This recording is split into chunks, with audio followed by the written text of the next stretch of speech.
Bom, Apocalipse capítulo 5. Semana passada a gente acabou falando do 4 e eu nem publiquei na internet o 4. Vou publicar o 4 e o 5 juntos. Só um detalhe, o 4 semana passada demoramos bastante, viu, na pegação. Olha, hoje eu vou tentar encurtar, tá bom, gente? Tá parecendo aquelas promessas de político, né? E a Tamara já tá gravando tudo isso. Bom, Apocalipse capítulo 5. Então vi na mão direita daquele que está sentado no trono um livro em forma de rolo, escrito de ambos os lados e selado com 7 selos. Vi um anjo poderoso proclamando em alta voz: quem é digno de romper os selos e de abrir o livro? Mas não havia ninguém, nem no céu, nem na terra, nem debaixo da terra, que pudesse abrir o livro, ou sequer olhar para ele. Eu chorava muito, porque não havia ninguém que fosse digno de abrir o livro e de olhar para ele. Então, um dos anciãos me disse: não chore, eis que o leão da tribo de Judá, a raiz de Davi, venceu para abrir o livro e os seus 7 selos. Depois vi um cordeiro que parecia ter estado morto, em pé, no centro do trono, cercado pelos 4 seres viventes e pelos anciãos. Ele tinha 7 chifres e 7 olhos, que são os 7 Espíritos de Deus enviados a toda a terra. Ele se aproximou e recebeu o livro da mão direita daquele que estava sentado no trono. Ao recebê-lo, os 4 seres viventes e os 24 anciãos prostraram-se diante do cordeiro. Cada um deles tinha uma harpa e taças de ouro cheias de incenso, que são as orações dos santos. E eles cantavam um cântico novo: tu és digno de receber o livro e de abrir os seus selos, pois foste morto, e com teu sangue compraste para Deus gente de toda a tribo, língua, povo e nação. Tu os constituíste reino e sacerdote para o nosso Deus, e eles reinarão sobre a terra. Então eu olhei e ouvi a voz de muitos anjos, milhares de milhares e milhões de milhões. Eles rodeavam o trono, bem como os seres viventes e os anciãos, e cantavam em alta voz: digno é o cordeiro que foi morto, de receber poder, riqueza, sabedoria, força, honra, glória e louvor. Depois ouvi todas as criaturas existentes no céu, na terra, debaixo da terra e no mar, e tudo que neles há, que diziam: aquele que está sentado no trono e ao Cordeiro, sejam o louvor, a honra, a glória e o poder para todos sempre. Os 4 seres viventes disseram: amém. E os anciãos prostraram-se e o adoraram.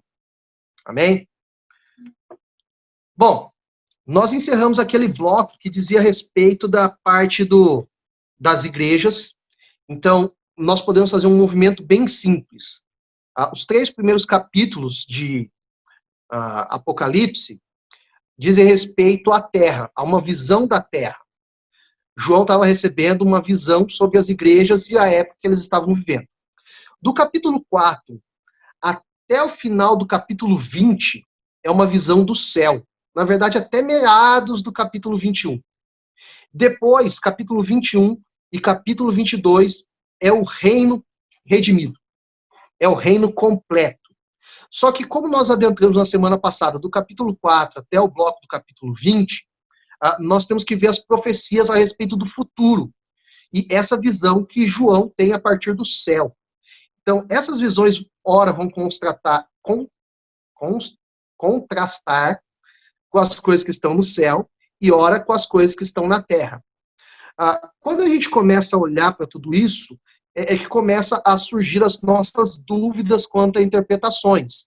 Então é importante a gente frisar, em alguns momentos João está tendo uma visão do céu, em outros momentos ele estará no céu tendo uma visão da terra. Tudo dentro desse bloco. Esse bloco também é um bloco que se repete as histórias. Ele vai ter a mesma visão 3 vezes, mas em cada uma delas acrescentando um elemento novo. Tudo isso eu falei na semana passada. O pessoal que estava logado pode lembrar um pouquinho disso. Quando a gente está pensando em Apocalipse 5, algo tem que ficar muito claro para mim e para você. E esse algo diz respeito à história como um todo. Deixa eu dar um exemplo disso. A história grega mostra que eles entendiam a história a partir de algo cíclico. Então, mesmo com os anos se passando, eles entendiam que a história ia se repetir em algum momento. Não com as mesmas pessoas, não na mesma situação, mas ela iria se repetir, porque a história, na visão deles, é cíclica. Uma outra forma de se enxergar a história, e essa forma de enxergar a história, talvez os espíritas sejam mais ficcionados nela, é a história de maneira cíclica. Então, se o primeiro é um ciclo, assim, um círculo que se repete, nessa outra visão ela é uma espiral, que ela vai ascendendo. Então, a história se repete, tem pontos de contato, mas a pessoa está sempre crescendo, sempre subindo, sempre atingindo um status superior. Só que nessa visão, as pessoas também... Valeu, Tamara? As pessoas também acabam acreditando em reencarnação e outros elementos por aí. Porém, como nós acreditamos a história, ela tem começo, meio e fim. Ela tem um início e caminha para um teleios, para um final, para um fim em si. Então, desde quando Deus criou toda a humanidade, tudo que existe, tudo que há, ela caminha para um fim. Então, Apocalipse 5 está escrito, registrado, para desde o início mostrar para mim e para você que é Deus que dirige a história. Deus que conduz a história. Deus que controla o todo. Então, do início até o fim, Deus está controlando tudo. Deus está dirigindo tudo. Deus está controlando tudo. Como que eu sei disso? As visões que ele tem. Em especial, esse capítulo vai mostrar 3 visões de João. Ele vai ver o livro, ele vai ver o cordeiro e ele vai ver a adoração. Isso está muito divididinho aqui no capítulo. Os primeiros versículos, do 1 até o 5, é a visão do livro. Do 6 até o 10 é a visão do cordeiro, visão do céu. Parte do 9, o 11, até o final do 14, é a visão da adoração. Tá? A visão do cordeiro com a visão da adoração, numa parte elas se confundem, os versículos se confundem, né? Há uma intersecção. Vocês lembram de matemática? Você tem 2 círculos separados. Quando eles estão unidos, o ponto de contato é chamado de intersecção. Então, a visão do cordeiro e a visão da adoração, há uma intersecção entre elas, mas você percebe claramente esses 3 movimentos no texto, esses 3 movimentos. Então, nós já falamos, o cenário continua o mesmo do capítulo 4, é o céu. João continua no céu, continua tendo essa visão do céu, e ele começa a ter as visões, as revelações, por assim dizer, né? Como é interessante a visão de Apocalipse para a revelação e a visão que nós encontramos em algumas igrejas por aí, né? Algumas igrejas fazem um estardalhaço para falar de uma visão. Aqui, João está vendo tudo com muita naturalidade. Ele não tem fórmula profética, não tem nada. Ele só está descrevendo o que ele viu. E ele diz isso. Eu vi. Eu vi. Ele começa, então, vi na mão direita daquele que está sentado no trono um livro. Quem está sentado no trono? É Deus. Deus está sentado lá e tem um livro na mão direita. Gente, essa minha mão aqui é a direita, tá? Não sei se aqui ele faz espelha, né? Mas é a direita. Coisas importantes sobre o livro. Primeira delas, o livro foi escrito por Deus. Não é um livro que está registrando a todo momento e a todo instante, cada segundo humano. Já é um livro escrito, selado. Deus escreveu esse livro, tá? Importante a gente frisar isso. Não é obra humana. Na realidade, nenhum livro escrito por ser humano nenhum pode se comparar com esse livro escrito por Deus, nem mesmo a Bíblia. A Bíblia ela é muito importante, muito essencial para nós aqui na Terra.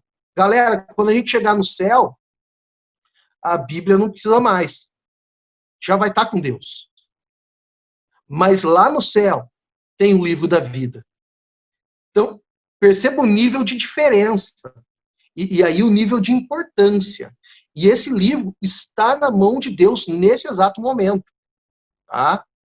É interessante a gente perceber isso. Ele foi escrito por Deus, está com Deus, e ninguém pode tomar da mão dele. Que livro que é esse?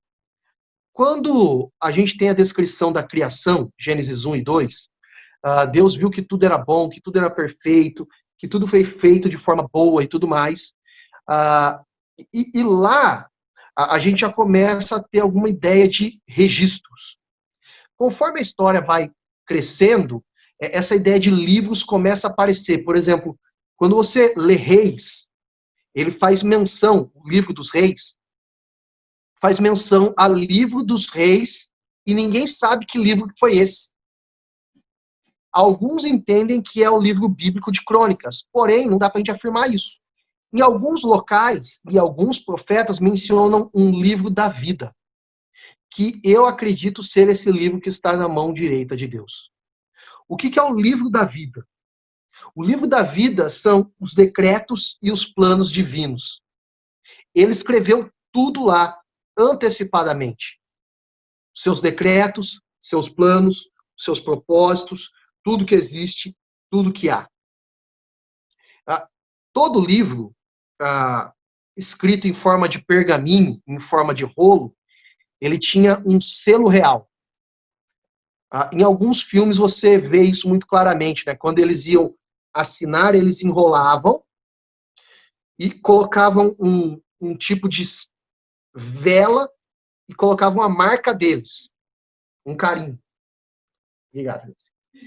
Esse carimbo era a marca de uma pessoa.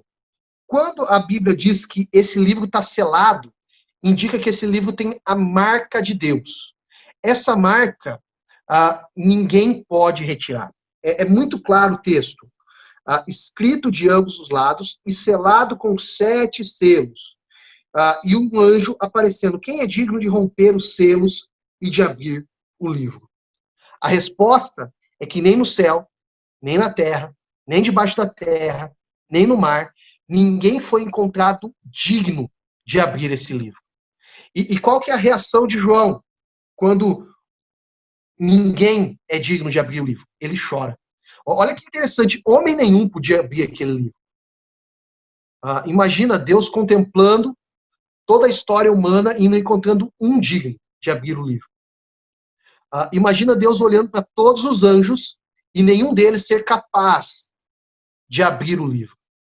Ele olhando todas as criaturas e também nenhum deles. E o próprio João.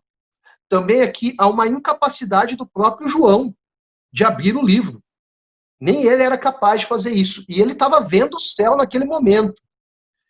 Então, uma questão muito simples para mim e para você é a seguinte: uma visão do céu, uma visão da realidade do céu, deve produzir em nós simplicidade e humildade, e não orgulho e arrogância. Quando eu percebo tudo isso, quando eu olho para tudo isso, o fato de nós lidarmos com as coisas de Deus não deveria fazer de nós pessoas arrogantes e prepotentes. João também não era digno. E nenhum de nós também era digno de abrir esse livro. Importante a gente lembrar, esse livro já está escrito, não está sendo escrito.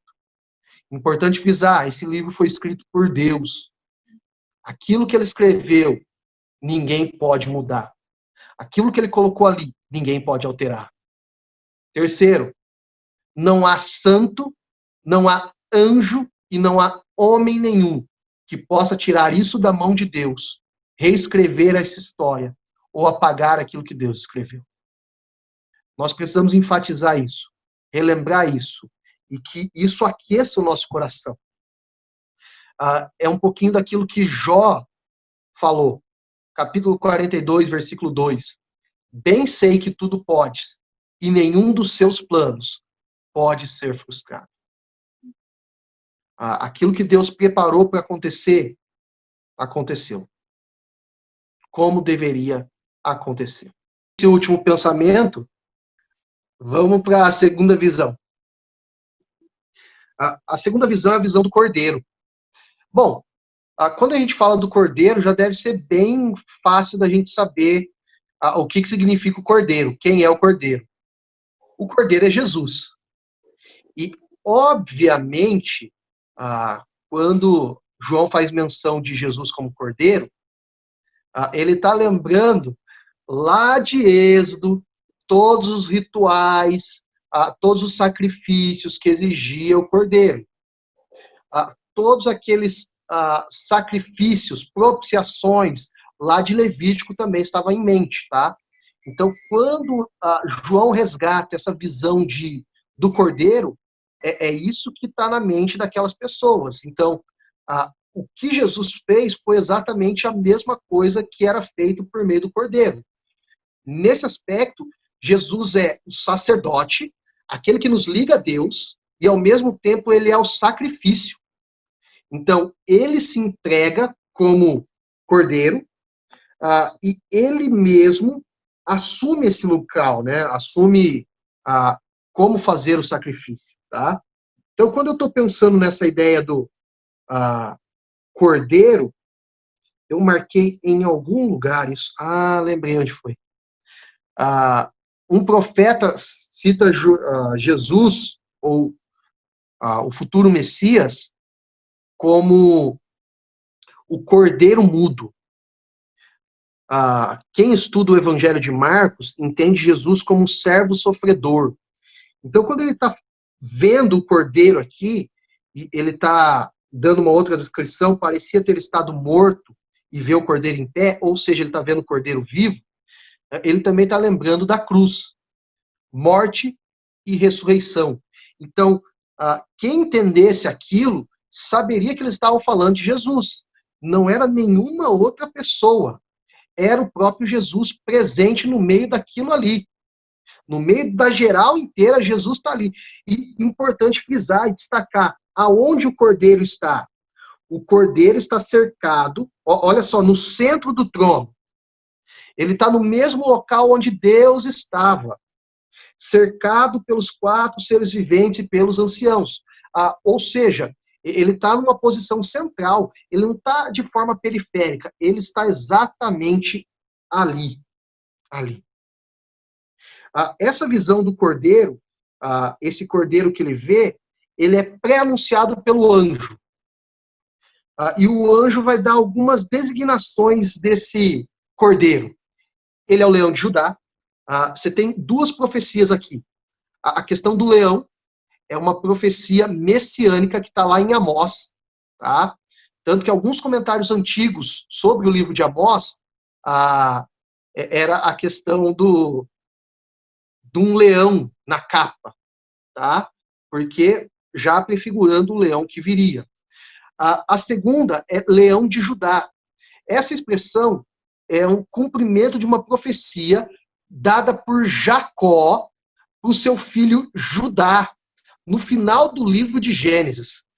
Quando está encerrando já a vida de Jacó, eles já estão lá no Egito, já tinham encontrado com José e tudo mais, Jacó começa a abençoar os seus filhos.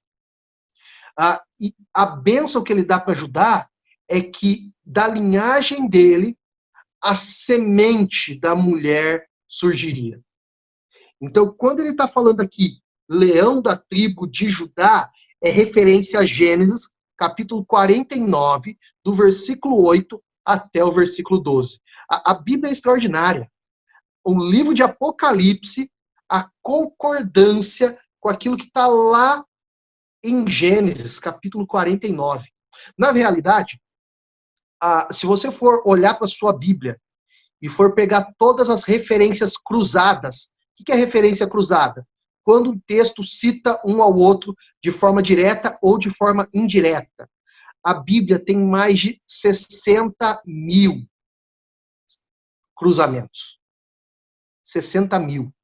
Eu vou pesquisar depois uma imagem na internet mostrando assim por fiozinho o quão legal que é você ver todas elas assim, todas elas, de Gênesis até Apocalipse. Então, a Bíblia é perfeita. E vai mostrando isso para mim e para você. Tem dois detalhes importantes. O mesmo Jesus que é profetizado lá no início é o Jesus que cumpre as suas profecias no Apocalipse. Esse leão da tribo de Judá também tem uma designação muito importante, na verdade, duas. Primeiro, o leão é aquele que reina. É aquele que reina. Eu não vou nem citar as Crônicas de Nárnia para vocês, porque já é chovendo molhado. Já é chovendo molhado. Eu vou ter que orar pedindo para entrar no guarda-roupa. Ir para Nárnia. Mas Já essa é uma primeira. Oi, Otávio. Olá, Samas. vai ter que entrar porque já saiu, hein? Ai, ai, ai. Não com essa designação. Casado, filho. Muito bem casado. Depois tem que cortar essas coisas, né? Fica falando isso, daí vai publicar na internet, aparece lá, alguém ouve. Já pensou? Bom, mas além dele reinar, você também tem um segundo aspecto, que um leão, a ideia de lutar.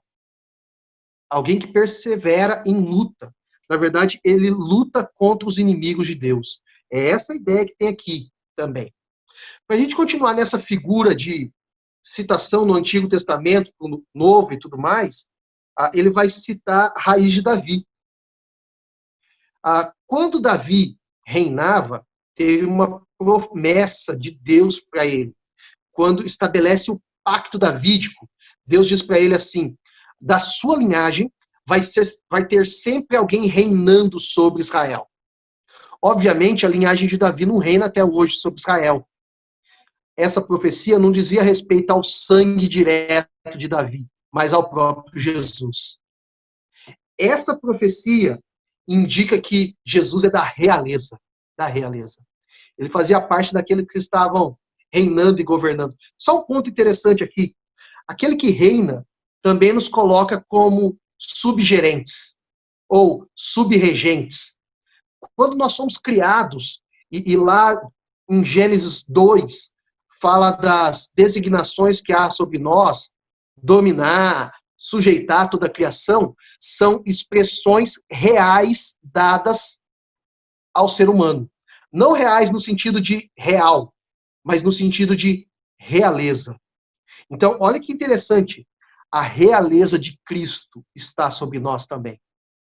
Então, quando nós fazemos cultura, quando nós desenvolvemos sociedade, tipo quando nós casamos, Douglas e Rafa, nós estamos cumprindo o papel de realeza que Deus nos deu.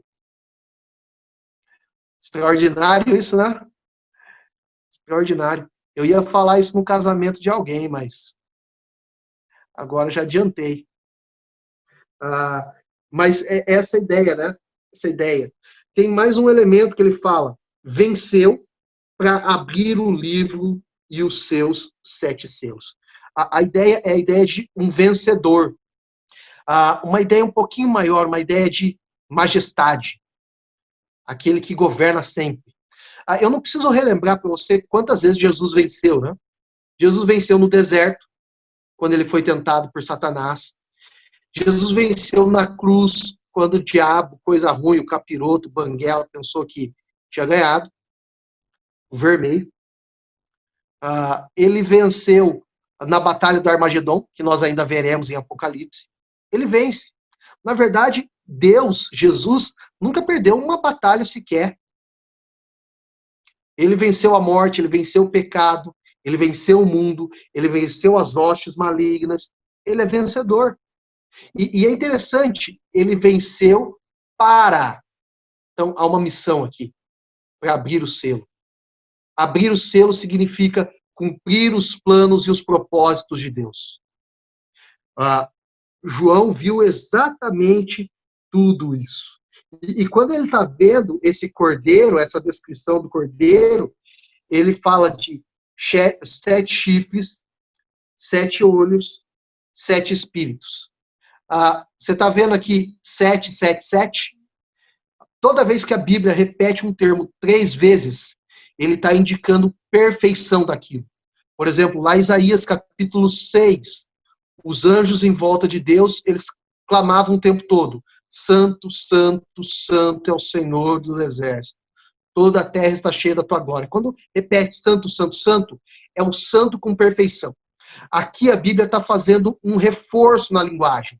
7 já é o número da perfeição.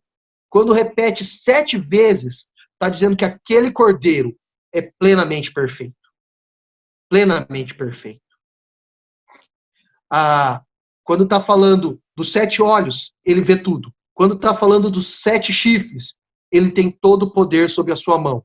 Quando fala dos 7 espíritos, está falando de que ele está presente em todo lugar, em todo momento e em todo instante.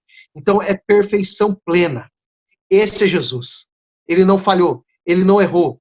Esse é o Cordeiro. E é interessante, aí você tem o número da besta. O número da besta é 666.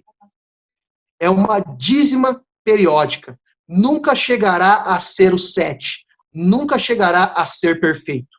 Se há uma repetição do 7 mostrando plenitude, há uma repetição do 6 mostrando que nunca será. Nunca será. A besta nunca será o cordeiro. Estou adiantando aqui, tá? Dando spoilers de futuras pregações, mas é esse o significado. É esse o significado. O texto é muito claro. Morreu, mas ressuscitou, né? Parecia estar morto, mas está em pé, tá? Ele ressuscitou. O texto também diz de uma centralidade. Ele está no trono, os seres estão em derredor dele, os 4 anciãos, os 24 seres viventes. Só para a gente lembrar, tá? Eles têm algumas representações que podem ser seres angelicais, totalidade da criação. Cada um dos 4 seres viventes pode significar um dos evangelhos.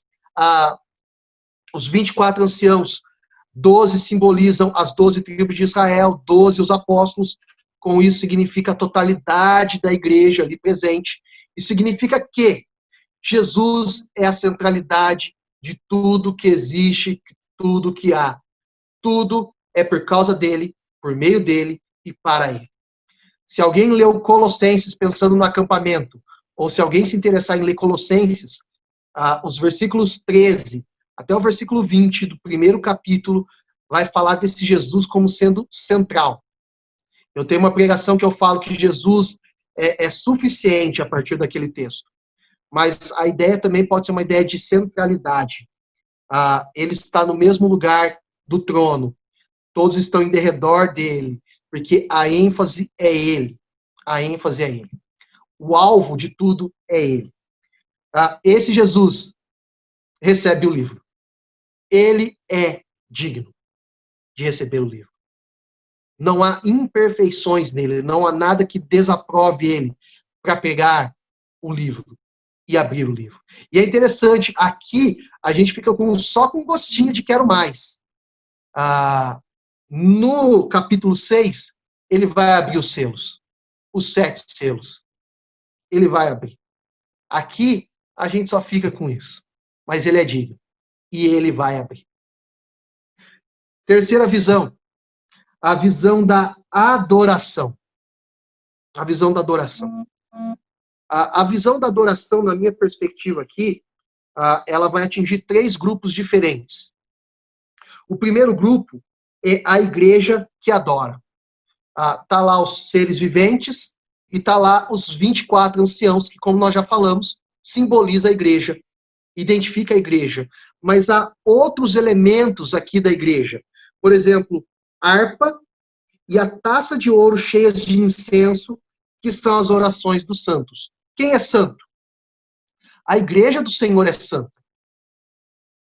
Eles que são considerados santos. Nenhum outro. Nenhum outro. Então, quando a gente lembra disso, a gente começa a perceber que a igreja está em adoração.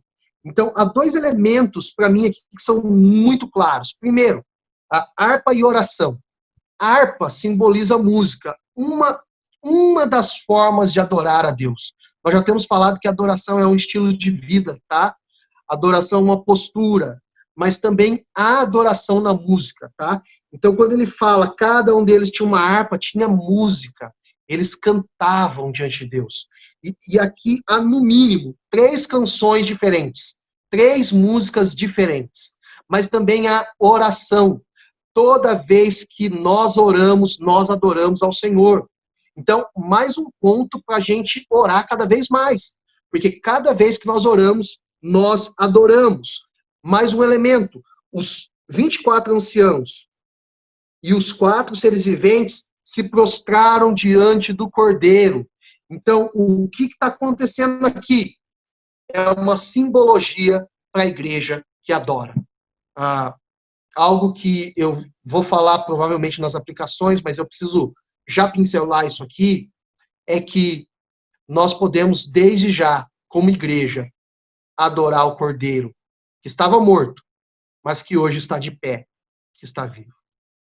Segundo grupo que adora são seres angelicais. O versículo 11. Então olhei e ouvi a voz de muitos anjos, milhares de milhares e milhões de milhões. Eles rodeavam o trono, bem como os seres viventes, os anciãos, e cantavam em alta voz, digno é o Cordeiro e tudo mais. Se tem algo que os anjos fazem, e que eles fazem constantemente, é adorar o Cordeiro, louvar o Cordeiro, dignificar o Cordeiro, honrar o Cordeiro. A gente ficou muito nessa ideia distribuída por aí de anjos da guarda. Os anjos, nesse momento, estão adorando a Jesus, estão adorando o Cordeiro. Eles não estão fazendo nada além disso nesse momento. Anjo é enviado na Terra para missões específicas, e não para ficar passeando por aqui. Se vocês assistiram o filme Cidade dos Anjos, é ficção, tá? Os anjos não estão aí em cima de prédio olhando para a humanidade, não, tá? Quem está presente... Não entendi nada. Cidade de Deus. Quem está presente conosco e nos livra de todo mal é o próprio Deus. É o próprio Deus. Se os anjos nos livrassem do mal, geraria em nós uma certa idolatria, gratidão por anjo. A nossa gratidão deve ser para com Deus, aquele que nos protege, nos guarda. Salmo 121. Eleva os olhos para os montes, de onde me virá o socorro? O meu socorro vem do Senhor, Criador dos céus e da terra.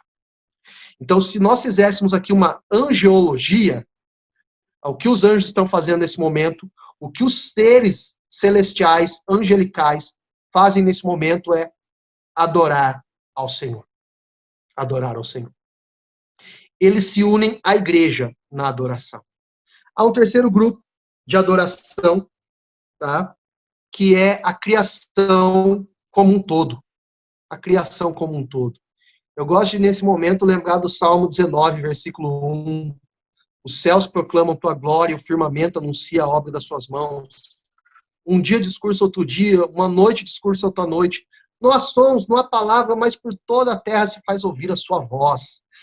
Essa adoração contínua da criação em relação a Deus. A criação já adora a Deus. Cada cintilar das árvores, cada onda que ronca no mar, cada rebentação nas pedras, cada pássaro que canta, é a criação louvando ao Senhor. É a criação louvando ao próprio Deus. Elas não estendem as mãos aos céus, mas elas, como elas podem, louvam ao Senhor. O texto, versículo 13, vai dizer: ouvi todas as criaturas existentes no céu, na terra, debaixo da terra e no mar, tudo que neles há, que diziam: aquele que está sentado no trono e é o Cordeiro, seja um louvor, a honra, a glória e o poder para todos sempre. A gente não ouve a voz desses elementos, mas eles estão a todo momento falando tudo isso, exercitando tudo isso. As plantas são organismos vivos, também fazem isso. Toda a criação louva e adora o Senhor. Então, olha só o que você encontra no céu. No céu tem música. No céu tem música. A pergunta é se a gente vai se unir a eles tocando também, né, Douglas? Douglas no contrabaixo, o Otávio ora na bateria, ora no cavaquinho, ora no violão, ora no ukulele, ora no sei lá onde, e por aí vai. Mas vai ter música. Vai ter música no céu. Digo eu, música é divino. Música é divino. Não é porque eu gosto muito de música, mas é porque música nos faz encontrar com Deus também. Durante uma época no Brasil, o pessoal pensou que avivamento surgiria no Brasil a partir da área musical, né? Eu não acredito nisso. Acredito que o avivamento vem pela palavra e pela ação sobrenatural de Deus. Mas que a realidade do céu é uma realidade musical, graças a Deus. Graças a Deus. E para os Samas, e eu que também assisti lá, o The Good Place, lá, o Bom Lugar, o céu não vai ser aquele lugar chato do bom lugar. Vai ter música. Vai ter coisa interessante para nós fazermos lá também. Tá? Segundo, no céu vai ter inclusão. O texto é bem legal, né? Gente de toda tribo, língua, povo e nação. Nós não seremos separados por categorias lá, rico ou pobre, gordo ou magro, alto ou baixo, bonito ou feio, corintiano e São Paulino. Nada disso. Nada disso. O céu é local de inclusão. O Pai tem filhos de todo tipo, de toda raça, de toda cor, de todo povo e assim por diante. Cabe a nós pregar o evangelho para todo esse tipo de gente. Cabe a nós. Mas lá é um local de inclusão. O nosso Pai não faz acepção de pessoas. Não faz. No céu, também vai ter concordância. Tem uma expressão no versículo 14 que demonstra isso para nós. Amém. Você lembra o significado de amém? Que assim seja. E isso indica concordância. Mas, além disso, pega as músicas que são cantadas. Versículo 9 e 10, depois versículo 11, depois versículo 13. São grupos diferentes cantando, mas o que eles estão cantando é de uma unidade especial. Por quê? Porque eles estão vendo esse cordeiro da mesma forma, a concordância no céu. Nós concordaremos sobre Deus em última instância. Hoje aqui a gente fica debatendo, né? Infralapsariano, supralapsariano, dicotomista, tricotomista, justificação pela fé, justificação pelas obras, livre-arbítrio, predestinação. Gente, no céu vai ter concordância. Concordância. Essas coisas vão passar. Mas no céu também há profundidade. Profundidade. O que eles cantam é belo, é significativo, mas é uma teologia assim primorosa. Primorosa. É disso que eu estou pensando de profundidade. Quando eu estou pensando em profundidade, eu estou pensando em algumas músicas do Estênio Márcios. Por exemplo, Dever de Casa, vocês vão ouvir a música dele chamado Alguém Como Eu. E vocês vão ver como ele enxerga Jesus, com detalhes, com riquezas, com profundidade, coisa que a gente vê nesse texto aqui. Profundidade. Profundidade. Eu fui numa reunião de pastores numa igreja aí, reunião de pastores da cidade de Montemor, e teve um momento de louvor, e eles ficaram cantando assim, 99 vezes. Ele é o leão de Judá, ele é o leão de Judá, ele é o leão de Judá, ele é o leão de Judá. Daí no final, que venceu? Você tem uma certa profundidade nisso? Claro que tem, né? Mas olha o restante das coisas, dos outros elementos que ele vai falando, né? Eu acho interessante como nós temos vivido uma cultura muito simplória, muito superficial. E isso tem se refletido em algumas canções, em algumas músicas, em alguns louvores.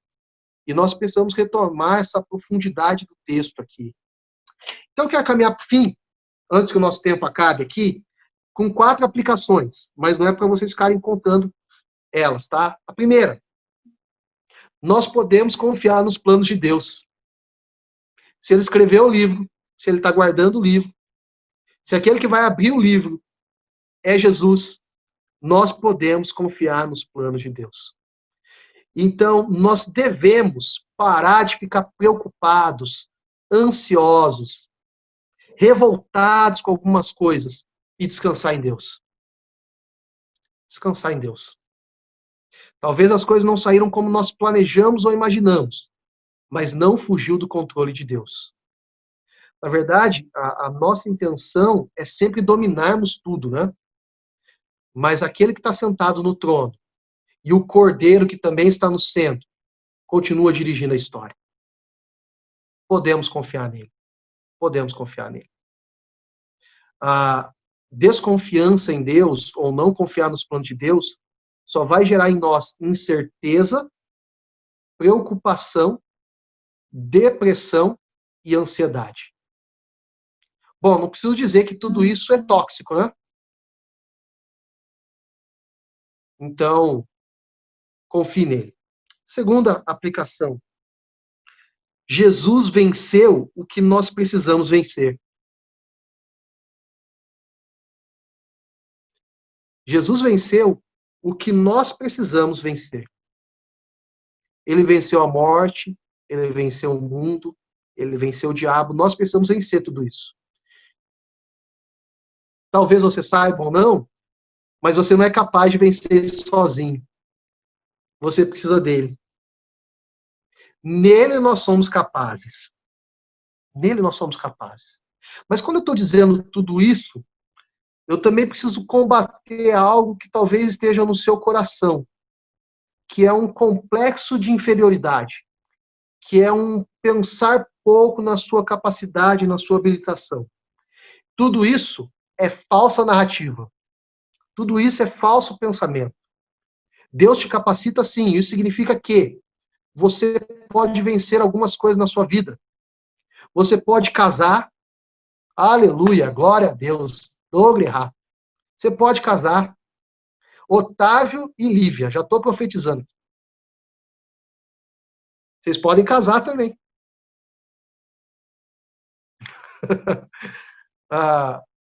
Vocês podem ter um bom emprego.